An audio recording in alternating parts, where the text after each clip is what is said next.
Will somebody tell me if we're supposed to start the program? Freeman hits the ball to right field. Into right field. She is gone. Oh, what a pass.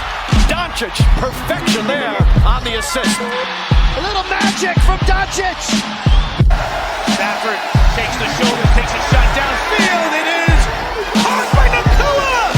He picked him on his shoulder and made the catch. One of a kind player. One of a kind season. Shohei Ohtani starts the 50-50 club. Dumping in on the count. LeBron James at the buzzer. This game's in the Admiral refrigerator. The door is closed, the lights out. Butter's getting hard, the eggs are cooling, and the jello is jiggling.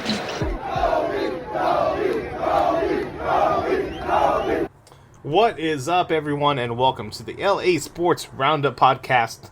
My name is Mike Andrade, your host, sitting here recording live on a Friday afternoon, October 10th, 2025. I hope everyone is doing well. My apologies for recording this podcast late into this week. I know we haven't really produced anything all week long. That is because I was on vacation from work. I finally was able to get vacation hours. Anybody that works for the county of Los Angeles knows that you have to accrue 1 year worth of work to get vacation hours. So once that 1 year hit, I was all over it. Visited a friend in Austin, Texas, and he was able to show me around the city. Austin's a great town. But lots and lots to get into today. The Dodgers just made the NLCS for the 8th time in 10 years by defeating the Philadelphia Phillies in 4 games in the NLDS series. What a series it was. And right off the bat in Game 1, the Dodgers got off to a strong start, led by Shohei Ohtani, who was on the mound making his first postseason appearance throughout his career. Could you believe that? All those years with the Angels, obviously, they did not make the playoffs. This was his first ever game off the mound, and he did a pretty good job. He held the Phillies to only 3 runs over 6 innings, and he struck out 9. That's a pretty solid start for it being your first postseason experience. But behind the pitching, LA's offense made the difference. Teoscar Hernandez launched a clutch 3-run homer in the 7th to break the game open. And let's talk about Roki Sasaki. Nobody knew Roki Sasaki was ever going to be in this position at the beginning of the season. He was out through a majority of the beginning of the season, but he earned his first MLB save in the postseason and pairing with Ohtani, the first ever Japanese win-save combo. That is historic. But big ups to Roki Sasaki for just coming in as the number 1 closer in this series and getting the job done, especially when these closers throughout the season, you know who I'm talking about, the Tanner Scotts of the world. These guys were constantly shitting the bed, and they did that in the wild card series as well. They shat the bed, and it was freaking scary because the Dodgers did a excellent job in producing runs and giving the starting pitcher run support.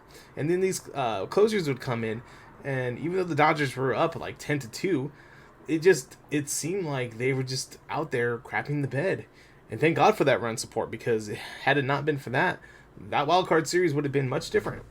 And so coming into this series against the Phillies, we didn't know what to expect out of them. Now we did have Clayton Kershaw in Game 3 give up 5 runs, but you know what? That's not Clayton Kershaw's forte. But big ups to Roki Sasaki for coming into these games in the series and having the biggest balls out there to pitch in a closing situation like he was the starter. In Game 4 last night, he pitched about, 3 innings? That's incredible for a closer. And he pitched it like he was starting. And honestly, going forward into the NLCS, that's what the Dodgers are going to need. He needs to be the number 1 closer coming out of the bullpen. Forget these other guys. They're not going to be able to produce, and you cannot trust them. But Roki Sasaki has earned his way to that spot, and he should be the closer going into the NLCS, and if we're lucky enough, into the World Series. But the Dodgers were able to get wins in Game 2 and Game 4 from just being able to hit in productive moments. Now, one thing that is kind of scary is that I've noticed that the Dodgers do go a little cold during games, and they reach a lot. They swing on a lot of fastballs out there, and honestly, they're very much reaching to hit the bomb out there. And in the postseason, it's all about getting your man up, getting your man over, right? It's not about trying to get these bombs out there, trying to get for the home run. It's not about that. And I noticed a lot this series that the Dodgers were very much striking out and reaching for these swings that were not there. Now, in Game 4 of the series that happened last night, it was just pretty much a dogfight out there. A series of heavyweight champs battling, a series of pitching, a series of defensive plays. And honestly, it just comes down to whichever team is going to make the first mistake. And that was the Phillies in the 11th inning. When their reliever, Orion Kirkering, fielded a grounder from Andy Pages, under pressure, made a wild throw past home plate. That error allowed Kim, the pinch runner, to score off the walk-off winning run. Now, I feel kind of bad for Kirkering because he made a boneheaded decision in the heat of the moment, and that costed them their season. They literally could not afford a boneheaded error like that, and it happened, and it was on his hands. Look, you had the pitcher pointing to first base for him to throw it, but in the heat of that moment, he made a decision, and it was the wrong one. We've all been there before where we've done stupid mistakes, right? Forget to take the trash out. On say trash day is Thursday and you forgot to take it out, it's Thursday night. That's a boneheaded mistake. Should have taken the trash out early in the morning. We've all been there with stupid things. We probably said stupid things to our girlfriends along the way where you're like, gosh dang it, I shouldn't have said that. But we did it. But it's much more magnified when you're the reliever pitcher in a playoff series in the MLB with the Philadelphia Phillies. He's going to get raked over the coals with that crowd. But hopefully this is not something that stays with him his entire career. Hopefully nothing like this ever happens to him as a pitcher. We hope not. And it's something they're going to have to learn from. You know, granted, as a Dodger fan, I'd love to see my team move on to the NLCS. But it sucks to see that a team can lose that way in the playoffs. But, you know, it's baseball. Baseball is unforgiving in that way. And unfortunately, he had to learn the hard way. But now the Dodgers await to see who they're going to be facing in the NLCS. It's going to be either the winner of the Cubbies or the Brewers. Now, personally, I'd like to see the Dodgers play the Cubbies. They beat us about 10 years ago in the NLCS, so it'd be pretty sweet to get a little revenge on them. You know, Kershaw, this is his last season. You know, I was kind of hoping for Kershaw. He was out there in Game 3 versus the Phillies. We all know his history versus the Phillies, so it would have been nice for Kershaw to get a little revenge on them. But you know what? He's going to have the opportunity against the Cubbies if they win. You know, now obviously the Dodgers do have history against the Brewers as well. I think in 2018, around there, we beat them in the NLCS to go to the World Series. So it'll be interesting to see who we're going to face. My hope is the Cubs, but as far as right now, let's see who we're going to face, and let's just hope that we're healthy coming in. That's going to be the Dodgers' best shot of getting through the NLCS, just health. You know, rest up as much as we can right now because the series is going to start like that as I snap my finger. And we need to just get healthy. I know Kike Hernandez yesterday kind of tweaked something, maybe in his groin area. Not sure what that's going to be like, but hopefully Mr. October, Kike Hernandez, is healthy enough to be in the NLCS, and we're going to take our chances with that.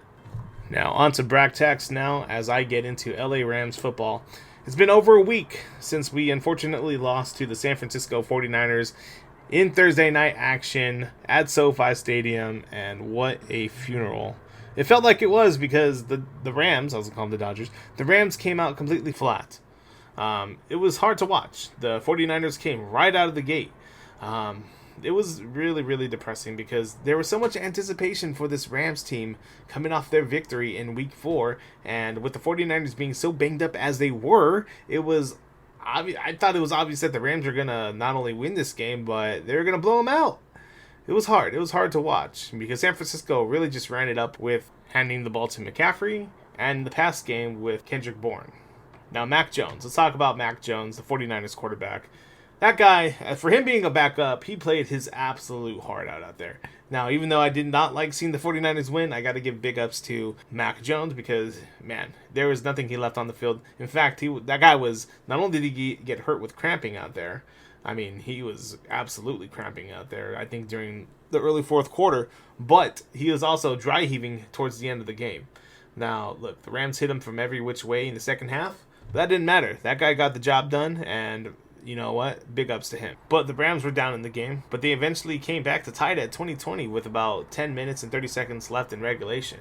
The Rams defense forced a 3-and-out, which gave their offense one last chance, but the offense went 3-and-out in itself on a 3rd-and-1 conversion. That really missed an opportunity to take advantage. Now in overtime, the Rams got penalized on the kickoff. It landed short in the Ricard zone. That gave San Francisco field position inside a modified field advantage, and the 49ers drove it down the field.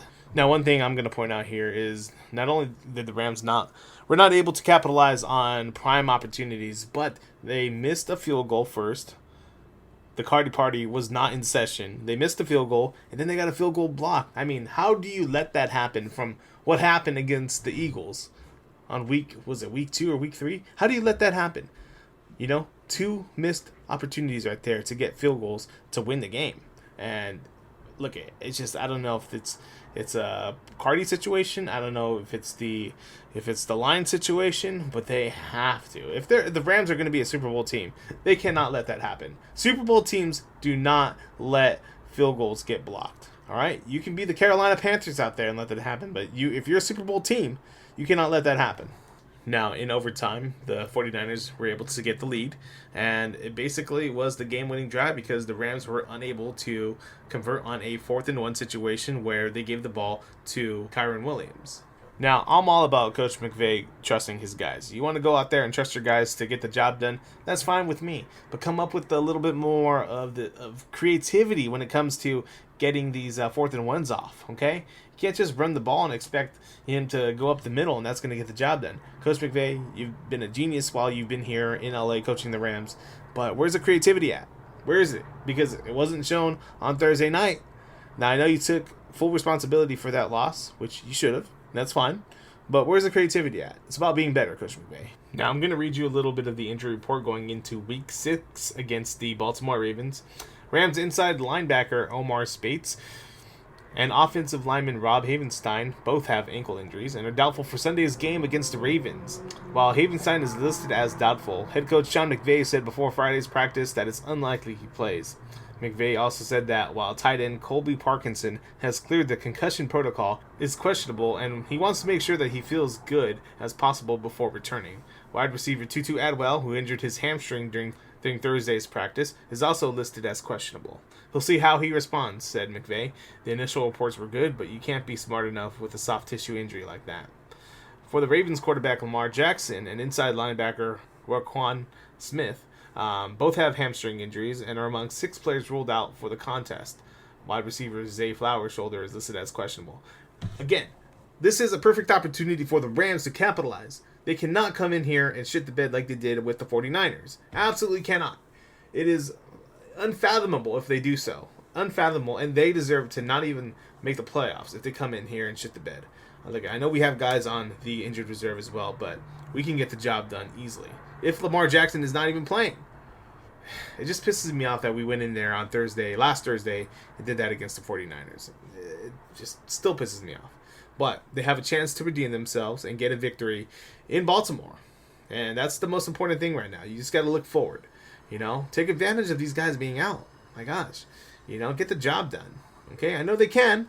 They can put together. They can tie their shoes together, right? Or not together, but they can tie their own shoes. I feel like they did tie their shoes together last Thursday, walking around like they're in a hot potato race. Oh my gosh.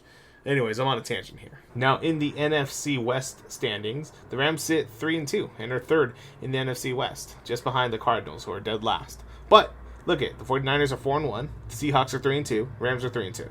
All right, they can get a big win, on Sunday, and be able to get some headway going into the NFC West and going into the further half of the season. It's just about putting it together and about being smart. All right, let's leave the Rams there. Let's get into the LA Chargers. The Chargers fell 27-10 at home versus the Washington Commanders, dropping to 3-2 on the season. They had a strong start, though. Then they collapsed. The Bolts jumped out to a 10-0 lead. Herbert hit a Ladd McConkey 2-yard touchdown, plus a 55-yard field goal by Cameron Dicker. Dicker the kicker. But the key turnover and momentum shift was Quentin Johnson fumbled near the red zone in the second quarter, and Washington turned that into a touchdown. Penalties and self-inflicted wounds, Chargers were flagged 10 times for 85 yards. Crucial plays were negated, and after 10 points, the offense didn't break back through. Attempts in late in the game to get back into the game were just non-existent, including an interception at the 1-yard line in the fourth quarter. Give it to the Commanders, who mounted 20 straight unanswered points, taking advantage of their opportunities. The Commanders came in and won that game. That's basically what it comes down to.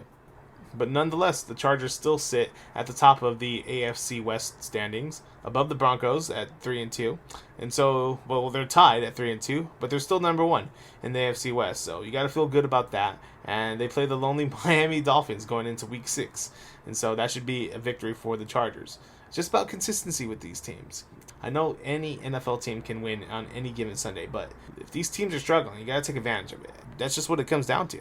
And the Chargers have a perfect opportunity to do so and continue to have the number one spot in the AFC West.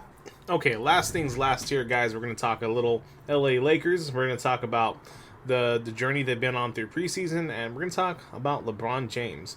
The Lakers played 2 preseason games already. I know, can you believe it? And to be honest, there's not a whole lot to take away from those preseason games. One, LeBron and Luka did not play in those games. And so you had Austin Reeves in the first game contribute 20 points, and that's what Austin Reeves is going to do. He has set out a goal for himself, is to be an NBA All-Star. Now, look, anything can happen in this league, and especially Austin Reeves, a guy that has been on the trajectory of success through his first 4 years in the league. Anything is possible. Now, it's going to be super difficult for him to achieve that goal, especially in the Western Conference, playing with Luka Doncic and LeBron James. But anything is possible. But we're going to have to see that consistently every night throughout the regular season, especially now that LeBron James is going to be unavailable for at least the first couple of games of the regular season. Now, it was announced that LeBron will be sitting out through the first couple of games of the regular season and will be missing opening night for the first time in his career. His 23-year career, LeBron James has always made opening night except for this season. And to be honest, I'm okay with that. LeBron has been obvious that he cannot sustain a full regular season playing 82 games. He played about 70-ish games last season, and maybe before that, maybe about 65 games. He's always sat out through the regular season, whether it's been injury or him taking vacation or whatever it may be. He's always had a little bit of time off just to recoup his body. Now, I'm okay with him taking the first few weeks off of the regular season, because that's just going to give Luka Doncic the time to shine, as it's going to show that it's his team. He's going to be the focal point of the offense. Austin Reeves is going to benefit from it, and it's going to get the Lakers, the rest of the team, in order to get them going, it's going to get them time to shine. Now, when LeBron James does come back, it's going to take a little bit integrating. But LeBron prides himself on being able to keep himself in tip-top shape. It's only going to take him a couple of games to really find his footing under himself, and then he's going to get going to the races. The key to LeBron James's longevity just to survive his 23rd season is going to be able for him to pace himself. If he paces himself, or he's able to take a little bit of time off here and there, he hands the reins over to Luka. Everyone else is going to shine from it, especially Austin Reeves. It's going to be a good thing for the Lakers. I am not concerned about LeBron James in terms of him fitting into this team. The guy's a top 2 NBA player of all time. He can fit himself into any situation. I'm not afraid of that. What I am afraid of is him burning himself out. So, LeBron, you can take all the time you want. Just sit. It's fine. Take all the time you want to be able to rest your body. You have a glute thing going on, a sciatica nerve thing going on. It's fine, dude. Just relax. I know we trust you. You put a lot into your body, and it's going to be okay for you to sit. And especially for Luka, who's trying to go for an MVP type of season, he's going to need the keys handed to him. And that's something LeBron James did not do with Anthony Davis. But it's certainly going to happen with Luka Doncic. Doncic is going for an MVP type of season. He's going to need the ball in his hands, and it's going to have to be his team. And so that starts with basically him taking the reins day one. Now, the Lakers play their next preseason game, I believe, against the Warriors in Las Vegas. I don't know if Luka Doncic is going to play in that preseason or if he's going to play in the preseason games following up to the regular season. I think I could imagine he would have to, but, anything is possible. He could sit out. Now, going back into the preseason stuff, I like what I've seen from Austin Reeves in his first and only game, but I like what I've seen from Jared Vanderbilt. He's played excellent defense so far.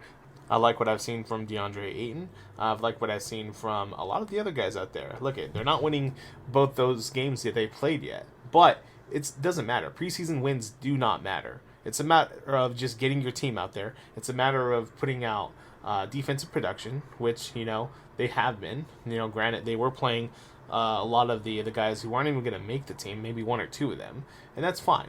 They did get blown out in that first game, but that was later towards the second half. I don't really care for that, and that's fine. You shouldn't care about that win or a loss, or whatever it's going to be. Win or loss, preseason doesn't matter. But what does matter is how they're showing up on the defensive side when they do have their rotation guys in. That's all that matters. And to be honest, we're going to see what the rest of the preseason holds for us. And so going forward, it'll be interesting to see how J.J. Redick integrates the rest of the offense and how he implements defensive strategies as well. This will also be a good testing point for J.J. Redick as a second-year head coach. Last year, things changed on the fly when Luka Doncic was traded to the Lakers, and he basically had to switch everything that we knew into integrating Luka. Now, Luka has been a part of training camp. He's been a part of the team. Now, we don't have to integrate things as much. Luka is the focal point right now. And so as much as we can get, it'll be interesting to see how J.J. Redick implements as much as he can in the next preseason games and going into the start of the regular season. But yeah, that's about it, guys. The Lakers, there's not too much to watch right now, but there's a lot of things that could lead up to what'll be interesting, and especially when LeBron James gets back. All right, guys. That'll do it for this week's episode of the LA Sports Roundup podcast. Hope you guys are having an amazing weekend. That's when this episode will drop. But look forward to talking with you guys again. I thank you guys for supporting all of our shows out there and everything that we do. And this is Lace 'em Up Sports. Take care, guys.